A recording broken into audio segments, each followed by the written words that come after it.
അന്യോന്യം ഈക്ഷിച്ചു മന്മദമന്ദിരം നന്നായി കരം കൊണ്ടു പൊത്തി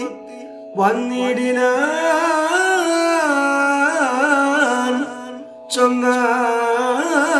ചൊന്നാൻ ജഗന്മയൻ പുണ്യകാളിന്തിൽ നിന്ദിച്ചു വസ്ത്രങ്ങൾ കൂടാതെ ലീലകൾ ചെയ്തതു പാതകം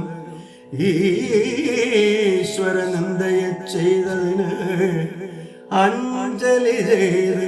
മേവീടുവിൻ എന്നതു കേട്ട് ഏകപാണിന മൂർധനി വന്ദിച്ചു വെച്ച് തൊഴുതു ഗോപീജനം